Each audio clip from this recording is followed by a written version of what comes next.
When you can share a brief story of your own that triggers a memory for the person in front of you, they will light up and share a story that will shift your worldview. You are now listening to the Highlight Reel Builder for Authors, the Going North podcast. I'm your host, best-selling author of the book Stay the Course, and Maxwell Leadership Certified Team Member, Dom Brightman. And you're going to be getting some tips and techniques to advance yourself up next.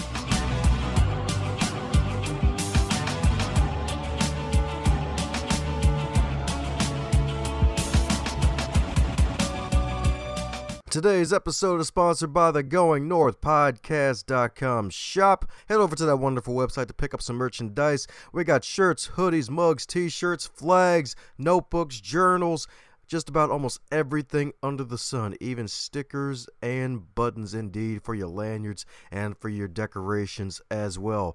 And we got multiple designs, advance others to advance yourself. We got the GoingNorthPodcast.com logo as well as outread your competition to outlead your competition. And we even got bags too, so check out the wonderful podcast merch shop and be on the lookout for sales. They got wonderful 35% off sales spread out throughout every single month, so that way you can save even more money, so you can get more bang for your buck, so you can bang out your goals through the inspiration you're going to get today on this podcast. Check it out like a library book, my friends. And today on the Highlight Reel Builder for Authors, known as GMP, the Great, Glorious, and Glamorous, is the Going North podcast. And we got another super special, awesome human for you today, courtesy from somebody you haven't heard from in a while, Mr. Dennis Matoko, indeed. That's right, the Chief Encouragement Officer of Biz Catalyst 360 and all things Catalyst 360, indeed, because he created this wonderful little mini podcast matching part of his site where all these podcast hosts get to put their profiles up and they get to link up with each other. And this is the first guest to hail from that little addition to the site, because we got our second ever Gallup Certified Strength Coach, and she's also a fellow bookcaster too. So we got another podcast host who's also put pen to paper and joined the business of immortality, as well as an expert communicator, storyteller, connector, sought after engaging keynote speaker, as well as a mom and a wife. So let's give it up for Miss S.E. herself, the superstar, elegant Sarah Elkins. How you doing today, Sarah? I'm doing good with multiple O's, right? Isn't that how you said that earlier today? At least 10 O's in that good. Good.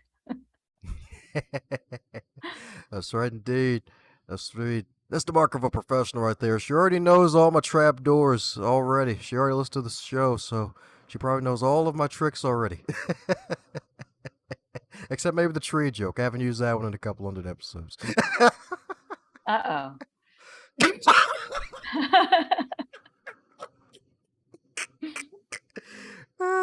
But with you, I don't have to use it indeed. So my goodness, it's your first time on the show. You're a walking wealth of knowledge, and the folks don't really know much about you besides the bio, and they usually try to get the backstory of the guests when they first appear on the show for the folks listening at home or wherever they are. So mind filling us in on how you got to where you are today with superstar status? Well, superstar is a little bit of a hyperbole, I think, but we'll go with it because I appreciate it. So, call me superstar as much as you want. Well, let's just start with, I have always been a proponent of learning great customer experience. So customer service. And there was a time when I worked almost 20 years in the public sector, and customer service isn't really a thing in most of those agencies. So I was kind of pushing my head against a brick wall a lot when I worked in those agencies. But what was interesting was that I learned so much about customer service by working in those places. And one of the things I learned is that you can't be great at getting great customer service unless you're a good customer. So it has to come from both ends. You have to be a good customer if you want great customer service. So I had this idea for a book. I was going to write a book about how to get what you want and have people love you for it. That was going to be the title of my book. And it was all about customer service. And I had taught a few workshops, and whether it was as an independent consultant or within organizations, agencies where I worked, I did a bunch of these customer service workshops.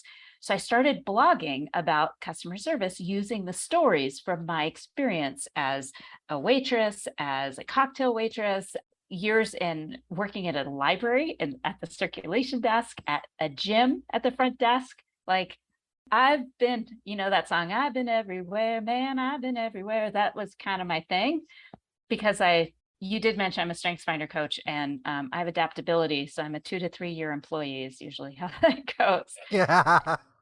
Anyway, I had written this blog post about this great experience I had when I was traveling in southern Germany, in Bavaria. And I had this amazing tour guide who walked me all the way from one end of Garmisch to the other end of Partenkirchen, these two little villages in Bavaria. And I wrote this blog post about the amazing experience I had. He told me all the stories. I learned so much history of the area that I never would have known. And he told the stories in such engaging ways. So I wrote this blog post, and I got a call from somebody that I was connected with on LinkedIn saying, we are planning our annual symposium for the International Tour Management Agency, or ITMI, International Tour Management Institute. Our symposium's coming up in January, and we would love for you to come and be our storyteller. And I said, so like a keynote? She said, yeah. I said, oh, I'd love to. What do you want me to talk about? She said, storytelling. And I got really quiet. And I said, sure, I can do that. Because that's what somebody with adaptability does. They just say yes, and then they figure it out along the way. And I submitted a proposal, they accepted it, and this was about 6 years ago. And they flew me to LA from Montana, and I had this amazing experience standing on stage speaking to about 300 people about storytelling.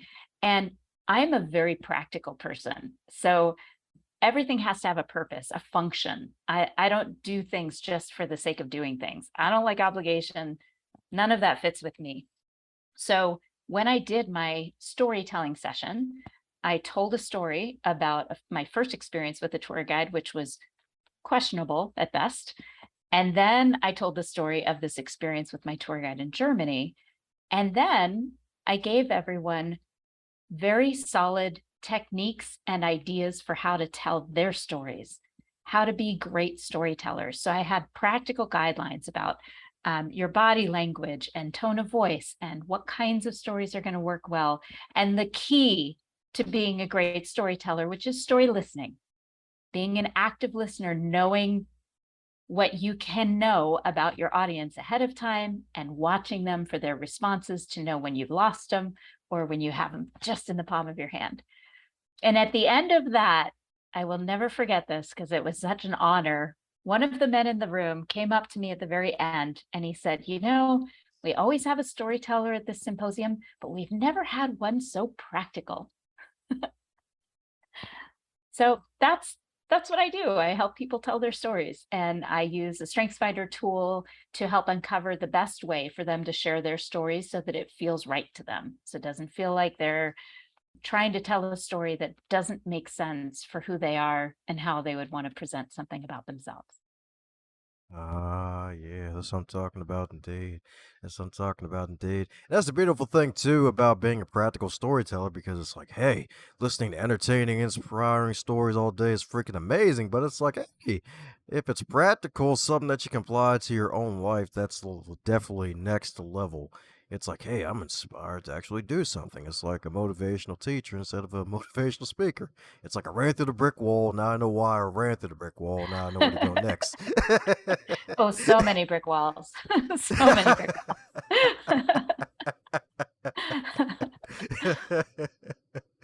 So, what would you consider the brick wall you had to break through that actually led to the metaphorical promised land of your career as a storyteller? Well, I think the biggest brick wall was realizing that not everyone can share a story. So I started my podcast, and I was super excited to listen to people's stories. Your stories don't define you, how you tell them will. So it was all about uncovering stories that people were holding in themselves and could share and be inspiring to others. And after, I don't know, recording 5 or 6 episodes, I realized people really don't know how to tell their most meaningful stories. They know how to tell the stories, the epic stories about when they almost died, or some celebrity sighting that they had, or some ridiculous epic experience that they had, hang gliding or, skydiving. But when it came to the real pivotal, meaningful moments in their lives, first of all, they couldn't pick them out. And second of all, they didn't know how to share them so that people would feel connected to them. So, a leader, for instance, who wants to inspire others, he can tell the epic story of how he started his business. But if he doesn't start with something that's meaningful to him, the reason he started his business was, say, because he grew up with a disabled sibling. And one day the disabled sibling said this, and it was so meaningful to him that he knew that he had to do something. And that was how he started his business. If he can't pick out that pivotal moment, then it's all just talk. Oh, that's right indeed.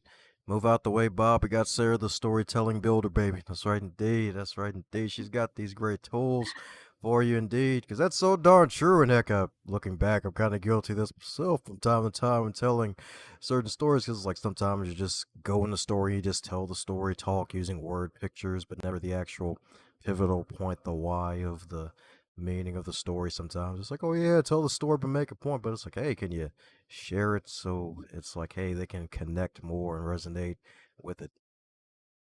Exactly. Exactly. Yeah. Yes, indeed. Yes, indeed.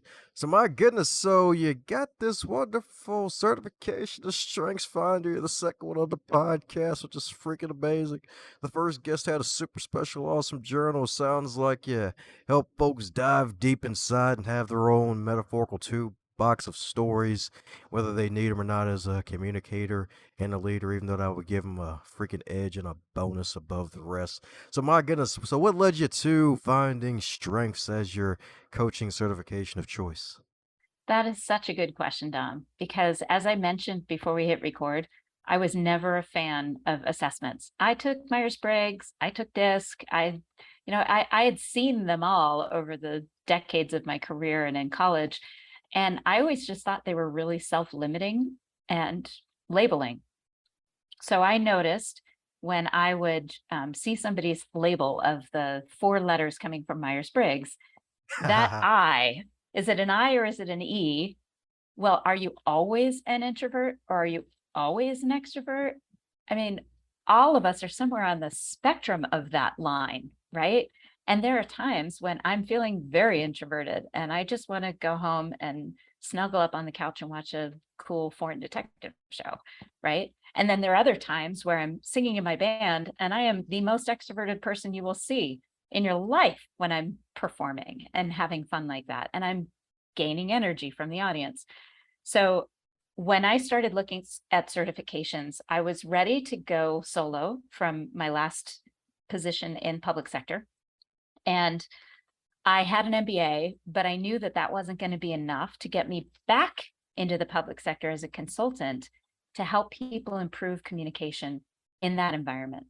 Because I know that the biggest frustration, the reason we lose good public sector employees is because of crappy communication, crappy leadership.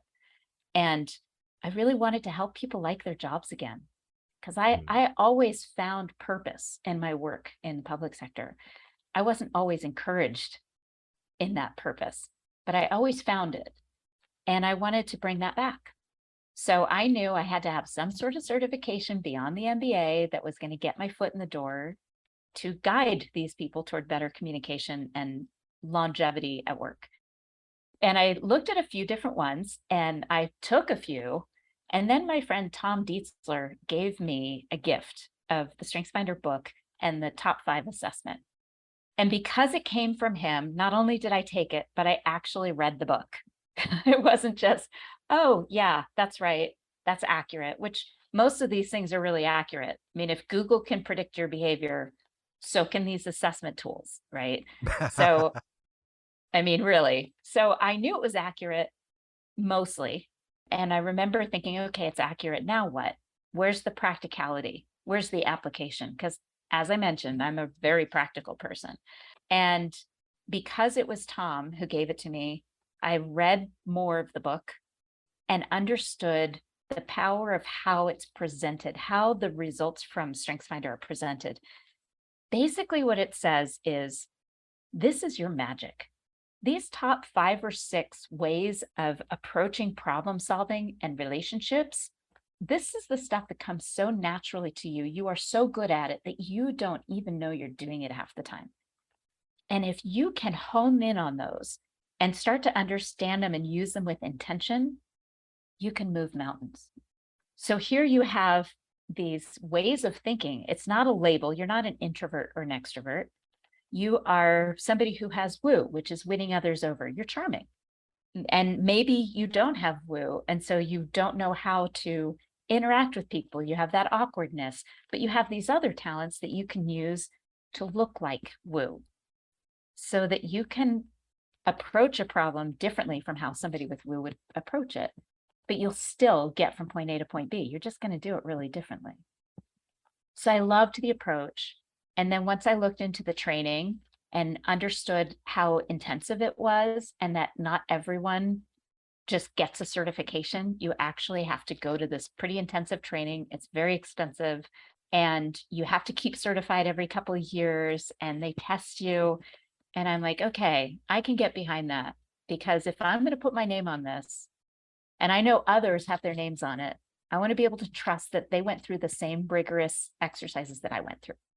And that's how I ended up with StrengthsFinder. And as much as I love StrengthsFinder, I now can look at the other assessments from a different lens and say, oh, okay. If you look into better depth into the Myers-Briggs and you actually read the reports with somebody who knows how to use it, you see that it's actually laid out on a grid. So your I may be very close to turning to an E, but you don't see that when you just see the upfront results. You just see the I and you're like, oh, that's right, I'm an introvert. And then you have an excuse for being a jerk, right? I'm an introvert. It's just who I am. I'm just kind of an asshole. It's what I do, you know? Or they just perceive me that way because I'm an introvert. It gives you this great excuse. But with StrengthsFinder, I can say, yes, you're an introvert. And when you have to show up for people, you can use your strategic brain to figure out how to approach it. You can use your achiever brain to set a goal that makes sense for you, that will actually be attainable. You can use your focus strength to choose to listen really, really well. And then people will love you even if you're an introvert, because people love people who are good listeners. So there are all kinds of ways to approach it. And I think that's kind of how I fell in love with StrengthsFinder. Yeah, that's right, indeed. People who love people that are great listeners, indeed. That's right, indeed. Sarah's giving you all the jewelry store already, indeed, y'all. I'm telling you, gem after gem, baby. Freaking 3 tennis bracelets a bead. That's right, indeed. Because you're so right about the Myers Briggs. Because the thing is, that is actually so true. Because when you get the final results, because I've done it multiple times, and sometimes I come out on the E side, sometimes more than not the I side, and it's like it's from that grid perspective that you don't get to see. It's just oh, here's your 4 letters, baby. Yeah, Introvert, who baby. Here's likes your turtle that? shell. I know, exactly. Now you get to hide out under here and be who you are without ever getting out of your comfort zone. Ha, there you go. As a matter of fact, it's funny. My older son, who's 23 now, he took it when he was 19. And I gave him his results. And as I mentioned before we hit record, he has input in his top talents. He also has restorative. So what that means is that he's really good at fixing things that are broken. And he is especially good at collecting things that he can use to fix things that are broken.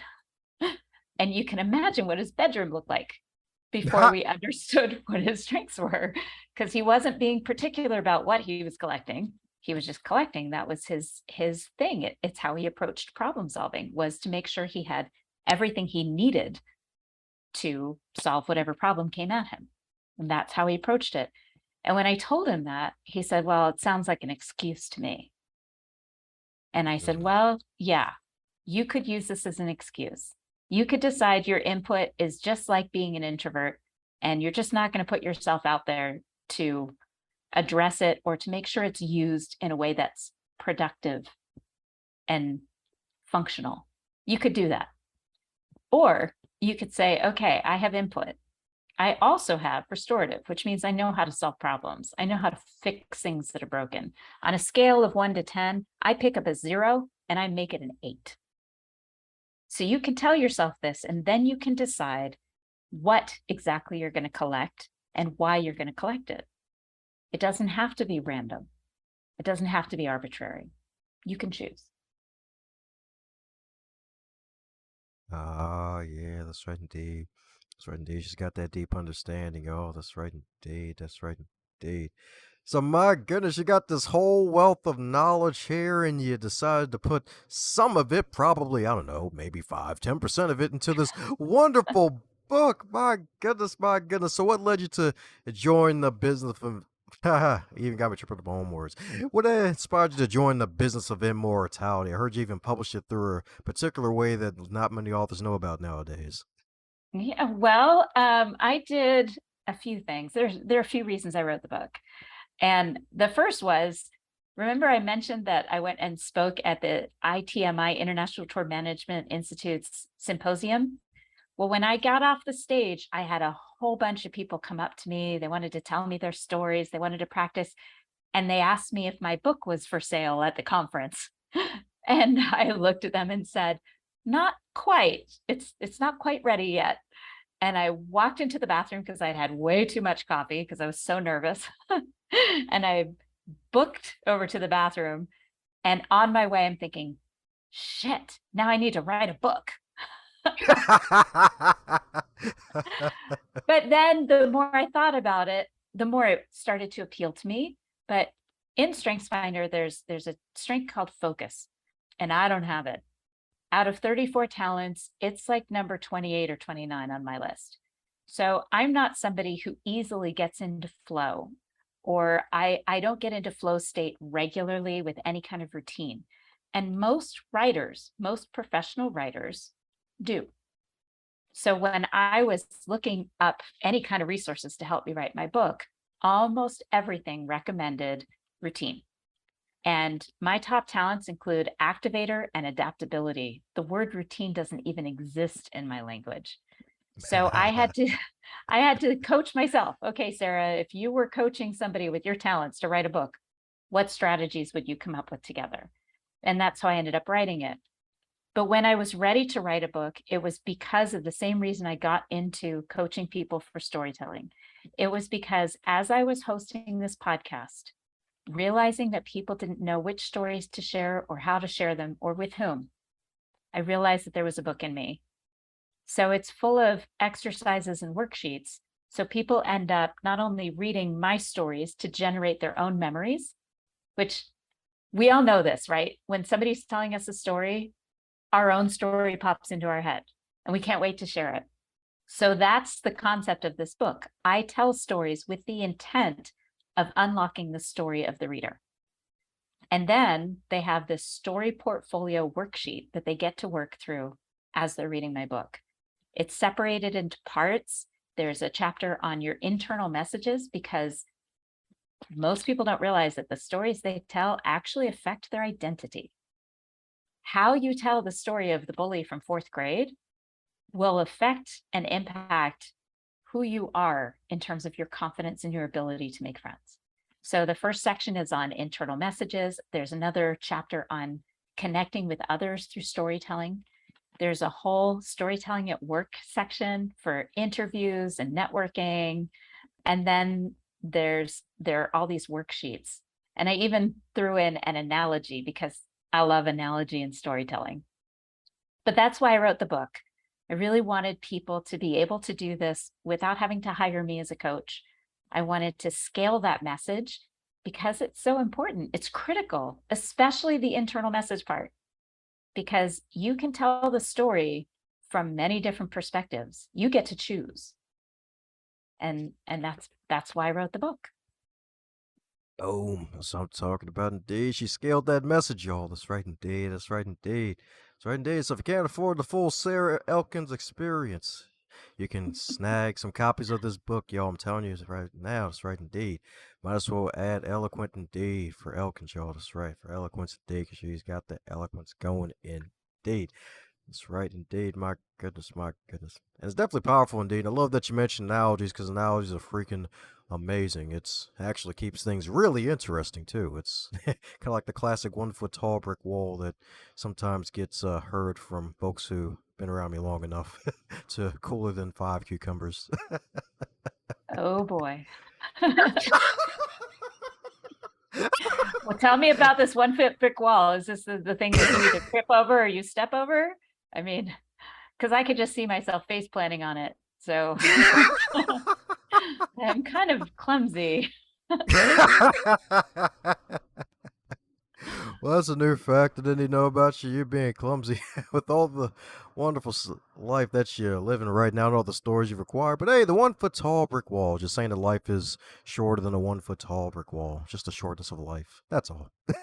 Ah, I love analogies. I think that they can connect us in such different ways. And I love the ones that create such a strong visual image that you can just keep coming back to it. And the one that is in my book is an analogy that a friend gave me. She didn't know she was giving me this gift when I was in a job where I was being really abused and it was hard and my confidence was in the toilet and it was really hard. And I reached out for help, which I know most people really struggle to reach out for help. And it was hard for me, but I did. I decided clearly I'm not doing it right by myself.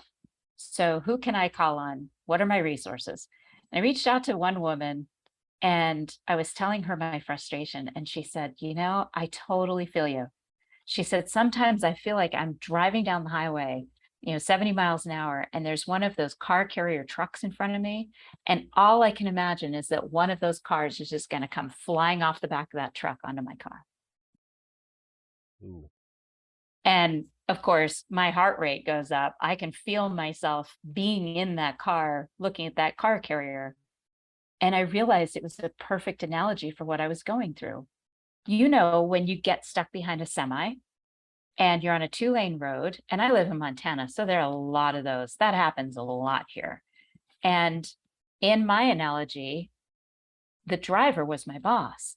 The driver of that semi was my boss, and she was driving pretty erratically.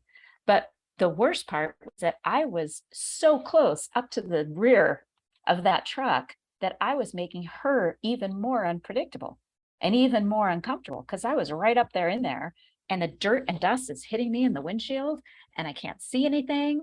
And the best thing for me to do in that moment is to back off, slow down, give her some room because there's no way I can pass if I can't see around her. And I know that analogy fits for people. I actually use another analogy for my Discovering Clarity course that went live last year or early this year. But analogies are such great use of story technique, especially if you're talking to people that might not have the similar life experience that you've had, that what you're telling them might not relate to them. But an analogy, most people can relate to certain analogies. Yeah, that's right indeed.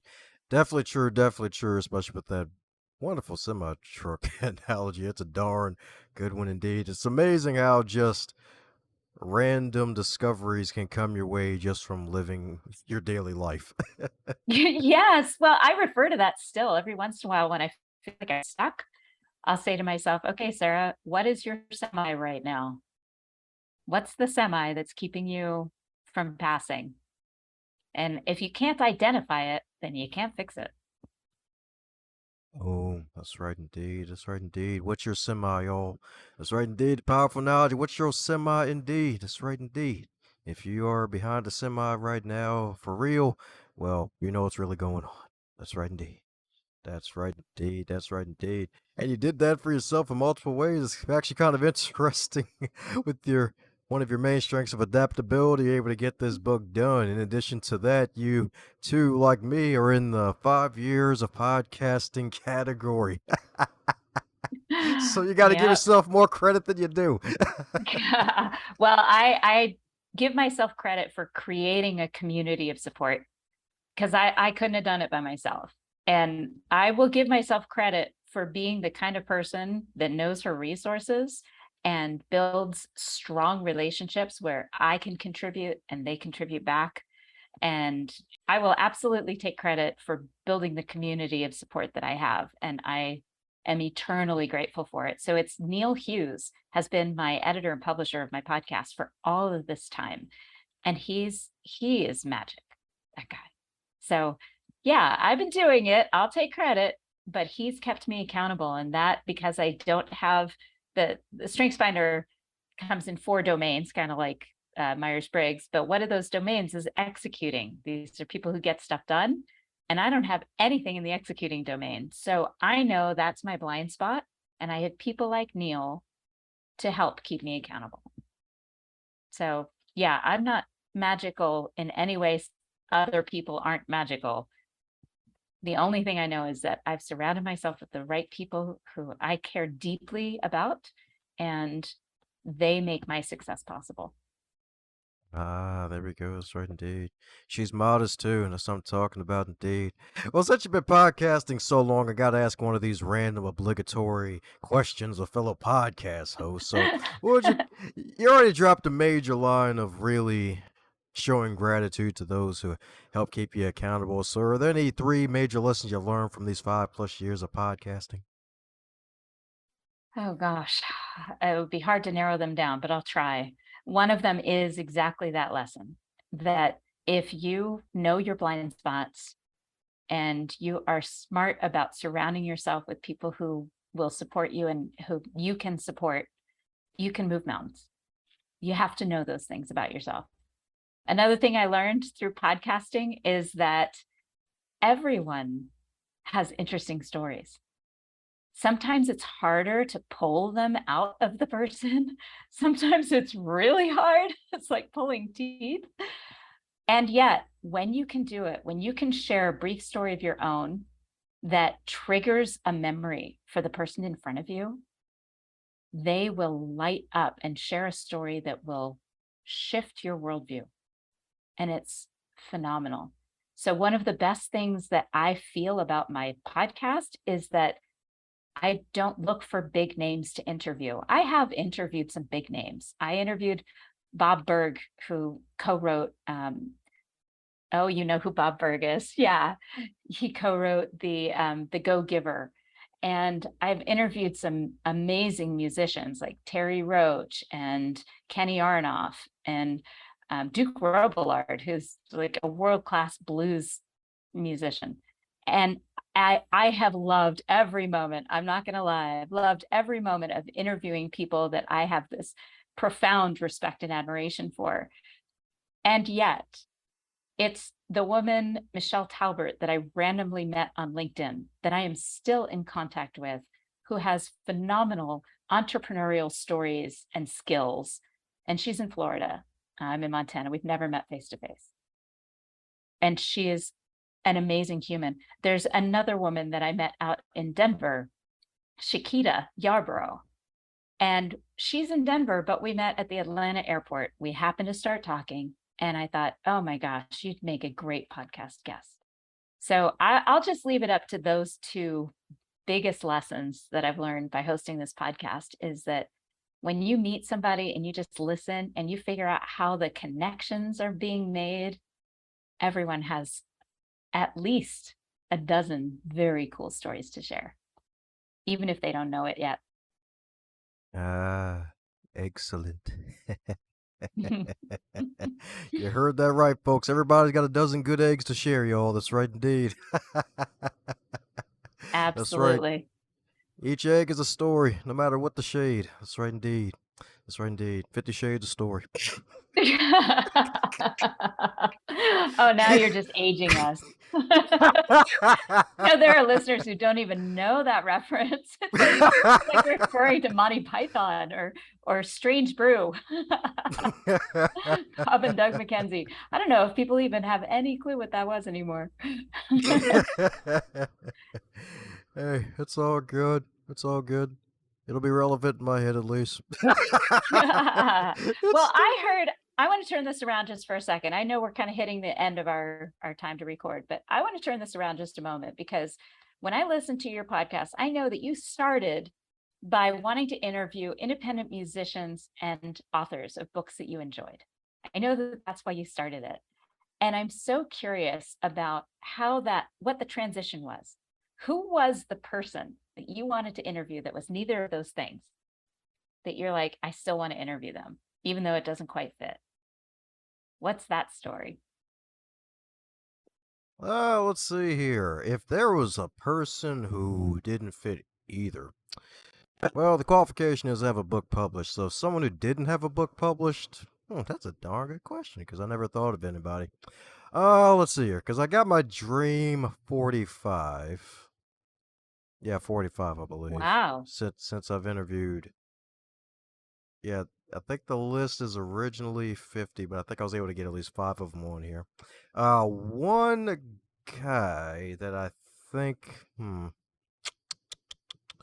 that is a freaking tough one. Let's see here. You know what? Well, I let's think shift the Samuel question a little Jackson bit. would probably be that one. Oh, you interviewed Definitely. Samuel Jackson? Oh no, I thought you were asking Oh, who I that's what would you interview. want. That's who you want to interview. Okay. Yes. Okay, that totally works. I would agree with that. I guarantee he has amazing stories to share. And I would guarantee that they have nothing to do with the movies that he's been in. That his most pivotal moment stories have nothing to do with his acting. You can tell by the depth of his words, the way he speaks. Yeah, I'm in. I'm with you. We'll tag him on Insta or something and say, you got to go with Don Brightman. You got to go on his show. We'll try and find a way to get him on there. That would be awesome. Yes, indeed. Yes, indeed. My goodness, my goodness. So many gems. So my goodness. So since you've been on a boatload of podcasts and you have a podcast of your own, is there a question that you wish folks would ask you more often? You know, I was on a podcast with Scott Ferguson. Do you know him? Yeah, he's pretty Hmm. amazing. And he asked me what a coaching client should ask a potential coach because he interviews mostly coaches.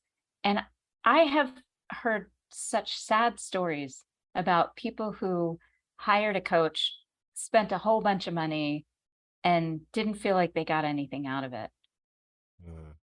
And I said, after a 30-minute discovery call, if I can't tell you some of what your magic is, I'm not a good coach. So if you ask me after a 30-minute call, what's my magic? What do I do really well? What do I not know about myself?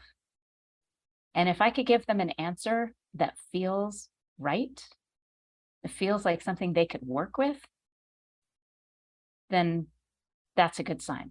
So I would encourage anyone who is interested in working with a coach, any kind of coach, whether that's a business coach, a life coach. I consider myself a communication coach because I help people improve their communication using StrengthsFinder and storytelling as the backbone of my work. But if you ask any potential coach during discovery call that question, I think you'll find a lot more success. And interview your coach. Don't ever just take a coach at face value. Always, you're interviewing them as much as they're interviewing you for that job. So interview them and ask them that question. What's my magic? Yeah, there we go. That's right indeed. Powerful question right there and a darn good answer too, because it's so true. Like that's the dark side of the coaching space, because it's like, oh wow, everybody and their mom's literally a coach nowadays. I could coach you, and there's like a bunch of success stories, and there's a bunch of horror stories, because sometimes a lot of people don't vet before they follow through with the purchase and the investment, and then they get buyer's remorse later because of the setbacks that may have happened along the way. And then there's some Mhm. folks who, to borrow a little bit of what you mentioned earlier, just using that as a story to fail forward into finding the true coach they really need that helps them to really get that success and what to keep in mind for the future. Indeed. Exactly. And if you're gonna work with a coach, you better be damn ready to open yourself up and try things that you've never tried before. Because I've had to fire a client because he just wasn't doing what we were talking about. He wasn't taking action. And I just said, we're gonna have this same conversation a year from now. You're gonna be in exactly the same position a year from now because you're not taking any of the steps that we're talking about. So neither of us are going to end up satisfied with this relationship. So I'm going to refund the rest of your money from the rest of those sessions that we had scheduled. And I'm going to give you the names of 3 other coaches that might be a better fit for you. So if you're looking for a coach, they're not magicians. Coaches are people who see your value and understand your blind spots, no matter what kind of coach you're talking about. Even if it's an athletic coach, a running coach, they see your blind spots and they see what you're really good at, and they help you get even better at what you're great at. And they help you find resources to deal with those blind spots. So if you're going in for coaching, you cannot expect magic without any work on your part. Boom. That's right indeed. That's right indeed. It goes both ways, y'all. That's right indeed. You gotta do the work. And the coach has gotta ask the right questions indeed. Gotta get that right combination locked to unleash the locker, y'all. That's right indeed. That's right indeed. Mhm. That's right indeed. So I know you gotta make a run for it. So just got 2 more questions for you before you escape. Yes, indeed. So the obligatory fun question we love them to drop on. Yes, recently been having a ball with this one, and you get to have it too. So if you want to book your Oh boy. stories you probably know what question it is too. So, if your book, your stories don't define you, if it was a food, what would it be and why? Oh my gosh. Tacos. It'd be tacos. I love tacos because the outer wrapper is just as delicious as every one of the toppings inside. And once you understand how storytelling works in terms of being a good listener and being able to inspire others, being able to shift your own mindset about certain experiences that you've had in your life, once all of those are combined in one big bite, it's like, mm, can I say orgasmic? Can I say that on this podcast? Sure, go on ahead. It is. It's life-changing. It's life-altering, just like the best tacos you can get, like, on the street corner in Guadalajara or Cayucos, California. I had some killer tacos in Cayucos, California. So, yeah, it would be a taco. Ah, yeah, that's right indeed. That's right indeed. When the beef goes in the taco, indeed. That's right indeed. That's right indeed. That's right indeed. Tacos are great. Tacos are so great. You're the second person actually referred to the book as tacos, which I'm kind of Oh my surprised about. goodness. That is Yeah, surprising. yeah, Well, I yeah. could describe a different book. I'm not going to give any titles, but I would describe it as cotton candy because it was really sweet, but it didn't really have any content. I've read a few of those, but they're entertaining. They're entertaining. I like them, but you know, I need something a little more meaty, like a taco. You know what? Another good one. I'm just going to add this in here. Lobster. And here's why. There's a video of this old rabbi telling a story about how the lobster grows. So lobsters don't start at, you've seen a 20-year lobster and it's like 4 or 5 pounds, right? It's humongous. It doesn't start that way. It has to grow into that. So you can imagine that when a lobster starts to grow and it has that soft, gooey interior, right? And its shell starts getting tighter and tighter and tighter. You know the lobster story. So as the shell gets tighter, you're getting more and more and more uncomfortable, right? So eventually the lobster goes and finds a little cave or cove to hide in because it knows that as soon as it bursts that shell, all of its softness is going to be exposed. He no longer has that hard outer shell. So when the lobster goes in there It literally waits until it is so uncomfortable. It's an excruciating pain. But once it gets in there, it bursts its own shell. It explodes its own shell, it comes off in pieces and drops off of it. And then slowly, over the course of a few weeks, it starts to build a hard outer shell again to fit its new, bigger body. And if my book was like a lobster, that's what would happen, is that you sometimes have to get so uncomfortable that it feels painful before you're going to make a change. Start collecting your stories so that you know which ones are holding you back and which ones can inspire others. Oh, we got a freaking 7-star guest tonight, baby. That's right, indeed. That's right, indeed. 7 out of 5. That's what I'm talking about, indeed. It's a lobster You're taco. funny. It's oh yeah, that would be so good. Now I'm hungry. And there's no lobster in Montana. There's no way of getting lobster in Montana. Certainly not a lobster taco.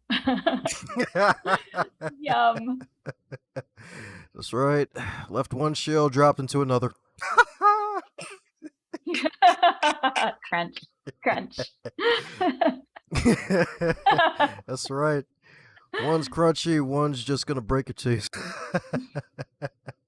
Left one assessment, found the true assessment. Let me stop. Oh my goodness. We would have real fun at dinner table, I think. Well, I already got one of the side effects of guesting on this podcast out the way. The guest leaves hungry. So coming to the magical question that every guest gets to receive. And that is, if you're to wake up tomorrow and you're 25 again, but you're still in 2022, what advice would you give to yourself? Support other women. No matter what is going on, even if you don't like them, support them. Because I have some cringeworthy moments in my past, in my 20s, that I look back now and think, why in the world would I not have supported that woman in that moment? And it's heartbreaking. So I would say to every woman, start now if you haven't already started. And sometimes support means keeping quiet. Because, the whole, if you can't say something nice, don't say anything. But when it comes down to it, you see another woman stepping out of her comfort zone, stepping on stage, support her because she needs your support and you're going to need it next.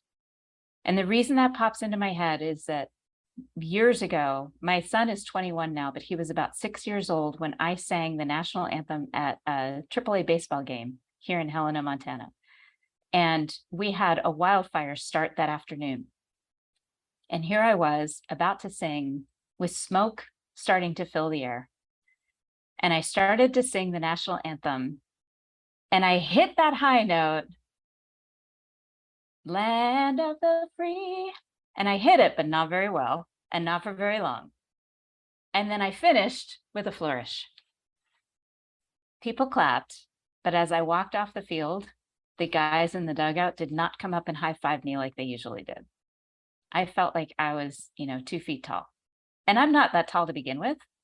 It was embarrassing, but I knew I ended it well. I knew I landed the plane, right? I ended it well. And I remember coming through the gate and my son, Max, who's like 6 or 8 years old at the time, he says, "Mommy, you did great." And I said, "Thanks, Max. You're so sweet. I know that note didn't come out quite right." And he looked down and he's kicking his toe in the dirt. And he says, "Yeah, I heard some ladies laughing in the stands." And I said, "Here's the thing, Max. If you ever see that again, whether it's me singing or somebody else, you march your ass up to those women and you say, 'I'd like to see you get out there and do it.' You go stand out there with a microphone and a few hundred people listening to you sing the national anthem, which is a hard song. I'd like to see you do that." He said, "I will, Mom. I will." And to this day, he is that kid. At 21, he will not hesitate to tell somebody, that's not good behavior. That's not okay. That's not acceptable. So yeah, I'd look back at my 22-year-old self and say, support other women. Don't be that one. Don't be the one snickering, because that doesn't make you look good. Doesn't make you feel good about yourself. Well, you heard it here, folks. That's right. Support other women. Hashtag women supporting women indeed. That's right. Support your sisters, y'all. That's right indeed. Sister girl queendom swag. That's right indeed. Not everybody needs to be in the Amazon queendom, but hey, still support them. That's right indeed. That's right indeed. Some have tiaras, some have crowns, but hey, polish them anyway. That's right indeed. If they fall, pick them back up, put them on their heads. That's right indeed.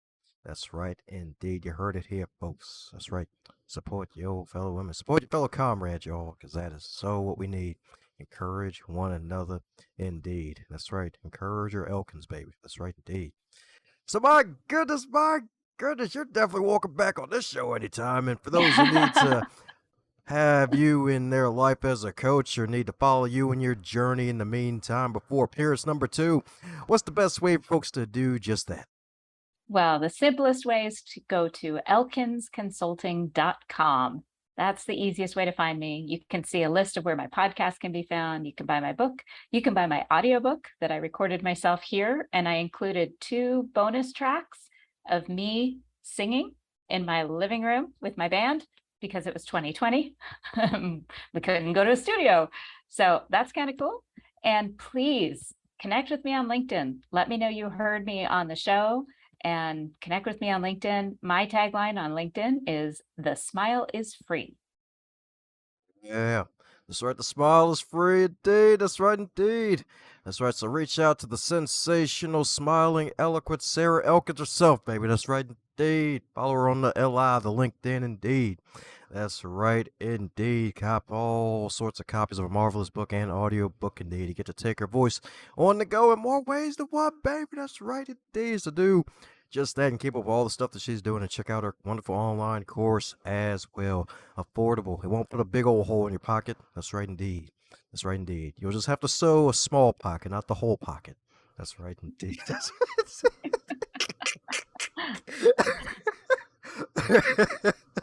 You're bringing up that poor kangaroo again.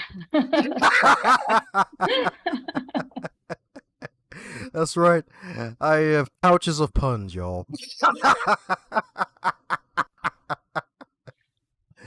Well, before any rabbits appear out of the pouches, any parting words before we close up shop, Sarah? Dom, I just want to thank you. This has been such a pleasure. And as I mentioned before we hit record, I love that you always have a song in your head. I love that you listen and you care. And I really appreciate being a guest on your show. So thank you. Thanks a bunch for tuning in and setting aside some of your time to listen to this wonderful podcast going north. If you really enjoyed what you heard, do me a solid and share this with your network and someone that you care about that would get something out of it too. And be sure to subscribe to hear more, and heck, even check out the backlog if you would like, because there are hundreds of episodes to choose from, and they just keep getting better and not butter.